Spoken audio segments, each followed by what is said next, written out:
लेकिन उनको ये मानना चाहिए कि बीएसपी ने जितना काम बौद्ध धर्म के लिए किया, बाबा साहब के मिशन के लिए किया, उतना और कोई भी गवर्नमेंट ने नहीं किया।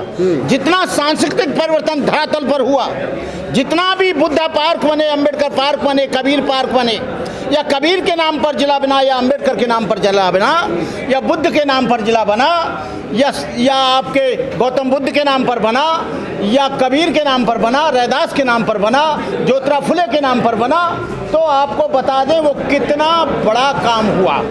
तो हम तो ये जानते हैं कि जब तक कोई राज सत्ता नहीं होगी तब तक बौद्ध धर्म फलेगा फूलेगा नहीं। अशोक राजा था तो उसने 84,000 बौद्ध स्तूप बनाए। हर्षवर्धन था, कनिष्क था, कुषाण था, उनके कार्यकाल में बौद्ध। ये जब तक राजनीतिक सत्ता नहीं आएगी, कोई भी धर्म तभी फूलता फलता है जब उस पर राजनीतिक सत्ता होती है, और राजनीतिक सत्ता उसको संरक्षण देती है, संरक्षण देकर अपने प्रचारकों को वो जगह जगह भेजते हैं। लेकिन आज तो कोई ऐसी संस्था नहीं जो बौद्ध भिक्षुओं का खर्चा उठाए।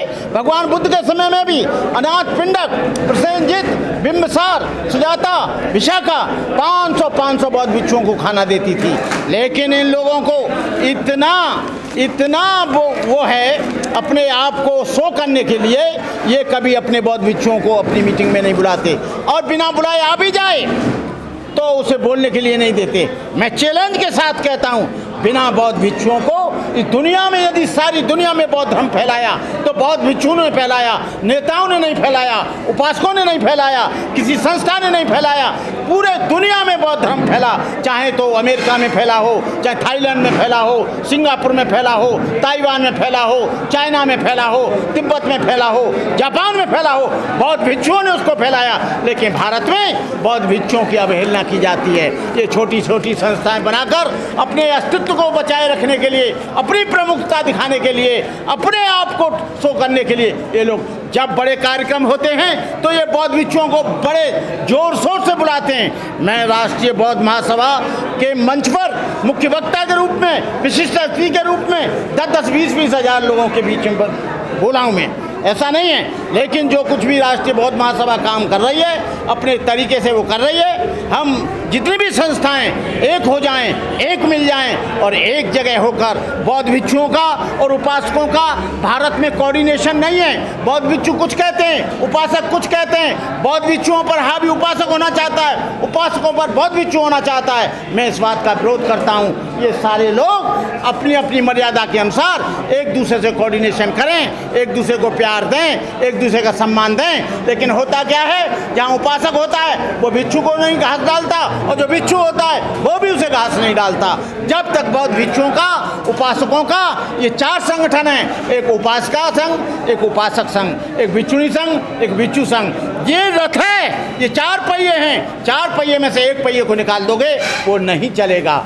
जब तक बौद्ध भिक्षुओं के बीच में और उपासकों के बीच में कोऑर्डिनेशन नहीं होगा तब तक नहीं चलेगा। उपासकों को भिक्षुओं का सम्मान करना चाहिए, भिक्षुओं को उपासक को प्यार करना चाहिए, उसको सम्मान देना चाहिए। लेकिन भिक्षु बैठा है चुपचाप, वो उपासक को घास नहीं डाल रहा है, उपासक बैठा है वो उसको नहीं पूछ रहा है, तो इस तरह से काम नहीं चलेगा। सारी दुनिया में ये चीवर जो 10 पारमिता का पहनता है, बुद्ध वस्त्र ये है, ये पैंट बुशर्ट बुद्ध वस्त्र नहीं है, ये टोपी बुद्ध वस्त्र नहीं है, ये चीवर है। चीवर पहनकर जाओगे सारी दुनिया जानेगी कि बौद्ध भिक्षु आ रहा है। लेकिन आप टोपी पहनकर जाओगे, ये पैजामा पहन के जाओगे, कोई नहीं जानेगा कि तुम बौद्ध हो।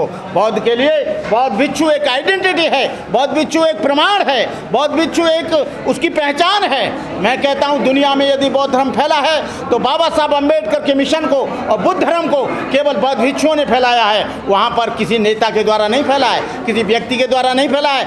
आप राजाओं का सहयोग तो रहा, लेकिन दुनिया के परचम में आप जापान के मनोरम कोयासान में जाइए, तुंगुहान की बुद्ध शास्त्र में जाइए, अफगानिस्तान के बामयाना में जाइए, चाइना के होनसांग में जाइए, आप एलोरा जनता जाइए, आप कहीं भी जाइए, हर जगह बौद्ध भिक्षुओं ने काम किया। बौद्ध भिक्षुओं की वजह से ये सारी दुनिया, और बौद्ध विहार जो बनाए वो उपासकों ने नहीं, उपासकों ने बनाए, राजाओं ने बनाए, महाराजाओं ने बनाए। भिक्षु तो डेडिकेट समाज के लिए है। और जब तक जो समाज अपने धर्म धर्माचार्य का आदर नहीं करेगा वो समाज कभी जिंदा नहीं रह सकता। हिंदू धर्म की हम आलोचना कर सकते हैं, लेकिन वो अपने शंकराचार्य को भगवान के रूप में देखते हैं, वो उसको बहुत सजदे करते हैं। इस्लाम में जो धर्म फैलाते हैं, चाहे तो वो मौलवी हों या चाहे ईसाई धर्म में पादरी हों, उनके धर्म के लोग उनका बहुत सम्मान करते हैं, लेकिन जब इनकी मीटिंग में आते हैं तो बौद्ध भिक्षु को ये बोलने तक का टाइम नहीं देते, आशीर्वचन देने का टाइम नहीं करते, पहले उनको बुलवा दिया जाता है। आप हमसे सहयोग चाहते हैं, हम सहयोग करेंगे, फिर भी हम सहयोग करेंगे, लेकिन इनको बौद्ध धर्म के आचरण को सीखना पड़ेगा।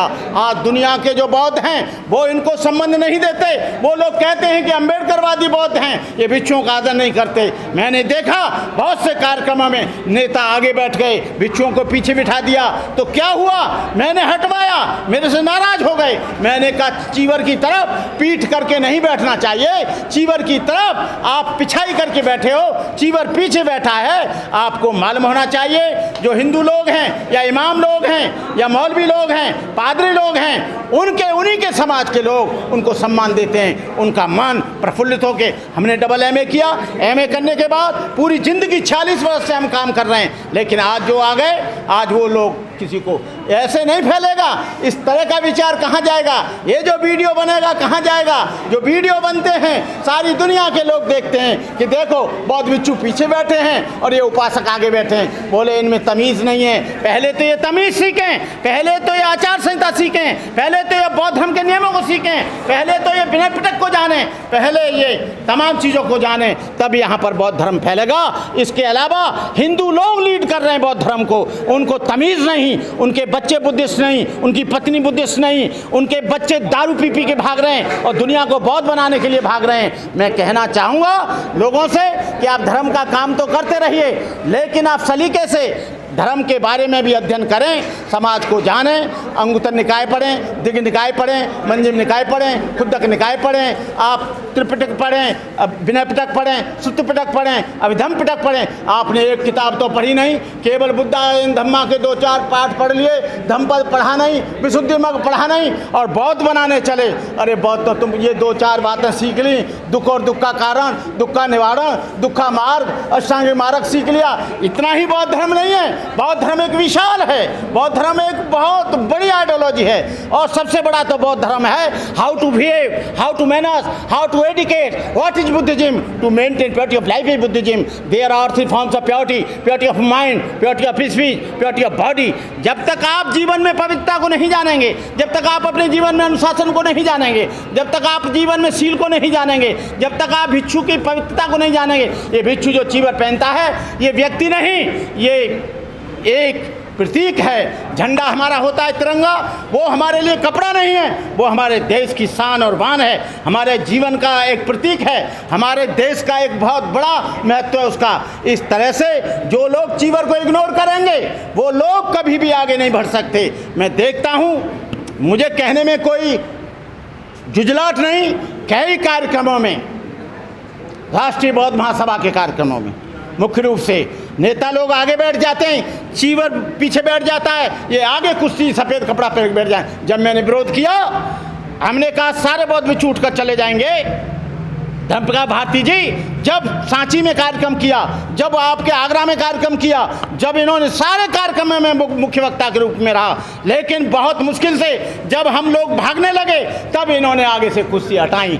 तो ऐसा क्यों करने की ज़रूरत है? आप स्वयं ही जानिए कि भिक्षुओं के आगे कोई उपासक ना बैठे। आपको मालूम होना चाहिए, थाईलैंड में, जापान में, आपके श्रीलंका में, आपके वियतनाम में कोई भी बौद्ध भिक्षु के बराबर भी नहीं बैठ सकता, वो नीचे बैठता है। आप जाकर देखना। और जब ये बैठ जाते हैं कहते हैं ये वो हैं जो चमार से आए, ये वो हैं जो महार से आए, ये वो हैं जो अंबेडकर का नाम लेते हैं। अरे अंबेडकर, बुद्धिज्म केवल ये भाषण नहीं है, बुद्धिज्म एक आचार संहिता है, बुद्धिज्म एक आचरण है, बुद्धिज्म एक शब्द है, बुद्धिज्म एक जीवन का चरित्र है। जब तक ये इसे नहीं जानेंगे तब तक बुद्ध धर्म नहीं फैलेगा। क्या लगता है कि वर्तमान समय में जब हिंदू राष्ट्र बनाने की बात चल रही हो, मोदी सरकार और भारत सरकार भारत को हिंदू राष्ट्र बनाने में लगे हो, ऐसे में बौद्ध धर्म का प्रचार प्रसार या भारत को बौद्धमय करने का जो सपना है बाबा साहब डॉक्टर अम्बेडकर का, वो आपको लगता है कि पूरा होगा? बौद्ध धर्म एक सामाजिक व्यवस्था के खिलाफ बुद्ध से लेके, कबीर से लेके, ज्योतिराव फुले से लेके आज तक लड़ता आया है। बौद्ध धर्म क्यों नहीं फैल रहा है? उसका कारण है कि बौद्धों को लीड हिंदू कर रहा है और जितनी भी संस्थाएं यहाँ पर बनी हैं बौद्ध धर्म के नाम पर वो सब हिंदू हैं, एक भी उसमें डिक्लेयर बुद्धिस्ट नहीं है। जब वो अपने परिवार को बौद्ध नहीं बना सकते, अपने लड़के को बौद्ध नहीं बना सकते, अपनी लड़की को बौद्ध नहीं बना सकते, अपनी पत्नी को बौद्ध नहीं बना सकते, समाज को बौद्ध कैसे बनाएंगे? उन्होंने ये तमाम दुकानें खोल रखी हैं और दुकानें खोलने का मतलब है कि उनको केवल अंतर्राष्ट्रीय स्तर पर ये ख्याति चाहिए पूरे देश में बौद्धों के बीच में कि हम लोग काम कर रहे हैं। काम जब होगा जब ये बौद्ध होंगे, बौद्ध तो ये है नहीं और वो लोग काम कर रहे हैं, ये सारे के सारे काम उसके विपरीत करते हैं। दूसरा, बौद्ध धर्म का जो इतिहास है, बौद्ध धर्म की आयु में भारत में केवल 50 और 60 वर्ष मानता हूँ और कब से मानता हूँ? जब बाबा साहब अम्बेडकर ने बुद्धिज्म को एडॉप्ट किया, उसके बाद यहाँ बुद्धिज्म फैला। महाराष्ट्र में जो प्रो बुद्धिस्ट हैं उनकी संख्या करोड़ों में हो सकती है, लेकिन जो डिक्लेयर बुद्धिस्ट हैं उनकी संख्या केवल 92 लाख है। चाहे वो अरुणाचल के हों, असम के हों, मिजोरम के हों, मेघालय के हों, त्रिपुरा के हों, नागालैंड के हों, वेस्ट बंगाल के हों, चाहे वो महाराष्ट्र के हों या उत्तर प्रदेश के हों। उत्तर प्रदेश में, दिल्ली में 1.5 यहाँ पर बुद्धिस्ट डिक्लेयर हैं। तो जब तक स्वयं बौद्ध नहीं बनेंगे इनकी बात कोई नहीं मानेगा।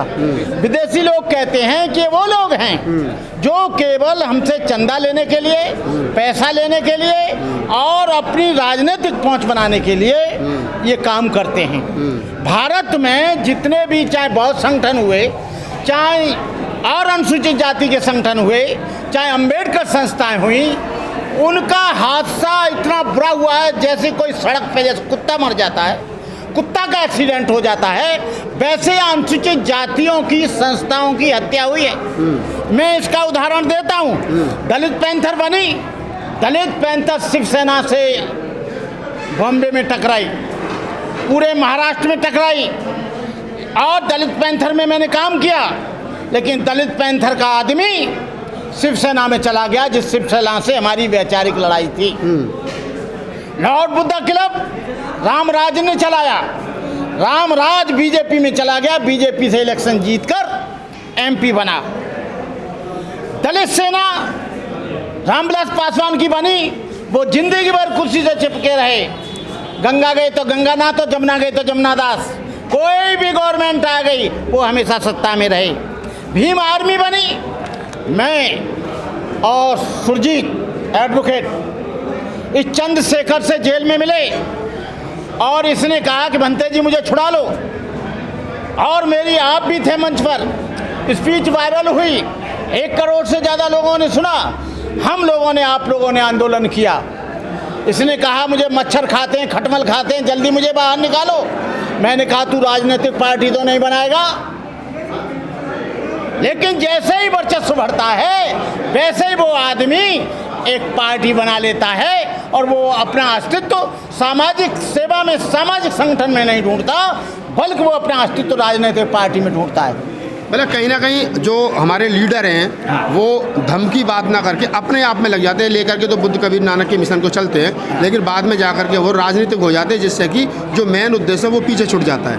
हाँ, ये जो बीएसपी के लोग हैं, जो बीएसपी से निकाल दिए गए हैं या बीएसपी में नहीं रहे हैं, वो लोग धर्म का काम कर रहे हैं, बहुत अच्छा है।